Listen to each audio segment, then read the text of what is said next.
I'm going to walk you through how to apply tolerances to your AutoCAD and SolidWorks drawings. There are several assignments up on Canvas under the tolerance module under the assignments section that will do a better job of explaining in more depth of all the concepts of tolerancing. This video is just to show you how to use CAD to apply those tolerances. So I'm going to swap over to AutoCAD here. I'm referencing P14-1 from page 14.9. It has just a very simple part with 2 holes and 2 shafts.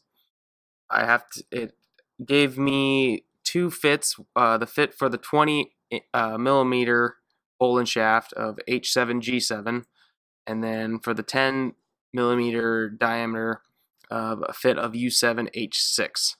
So you can see on my Excel sheet over here, I kind of have that stuff laid out. I got these numbers from Appendix A, the max and mins. Once again, those other assignments kind of go in more depth on how to read those charts. So I know my max and min for my hole for the 20 diameter.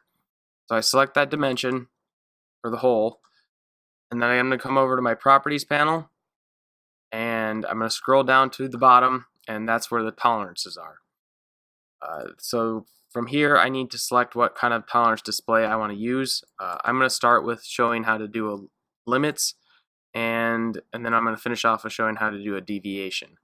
So I select limits here, and my tolerance limit lower, that's going to be my lower deviation,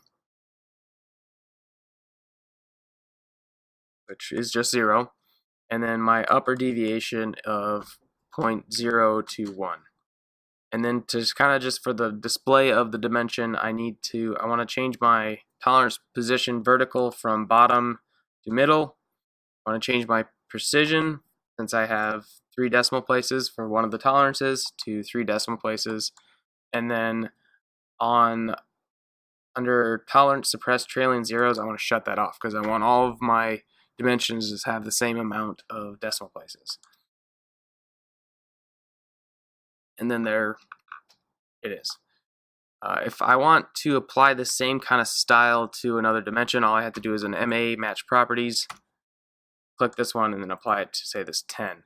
Obviously, I'm going to have to go in and change the limits on that, but at least now everything's set up and I can just go quick and change numbers.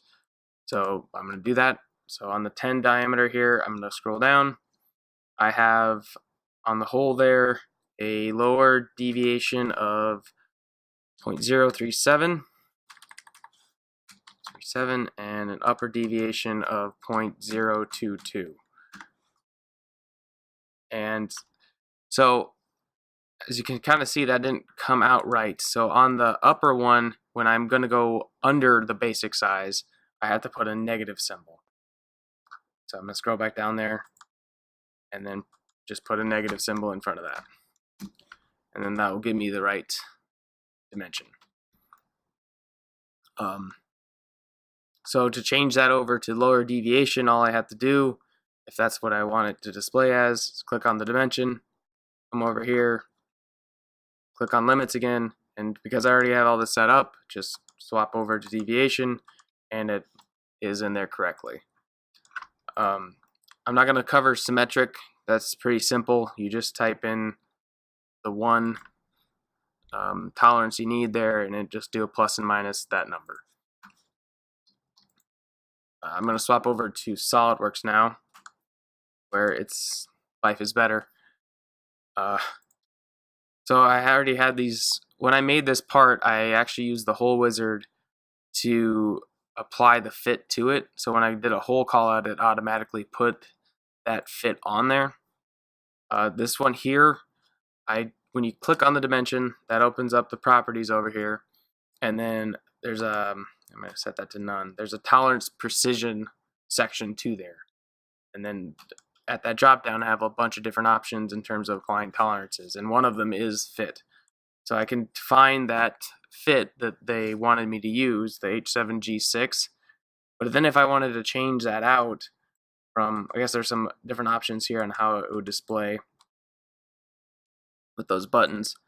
if I wanted to switch it over to limit, now that I already went to the fit, it's going to automatically find those numbers for me and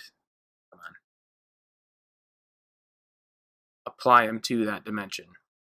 Changing your precision is just clicking on there and clicking on how many decimal places you want.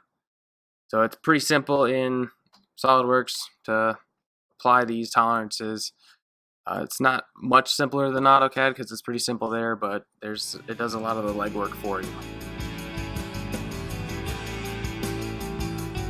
So I've assigned 5 very simple drawings for you to do from the back of chapter 14. That's starting on page 14.9. The first 4 are metric drawings, so I created a new template for us to use. On each of those assignments, there's a link to that template for you to download. Please use that template. And then on the 5th assignment, there's a new inches template there too to download. They have a new section on the new section on the template. I can bring that up here. Is just a new cell for material that I'd like you to use, because each assignment has a specific material you're supposed to apply to it.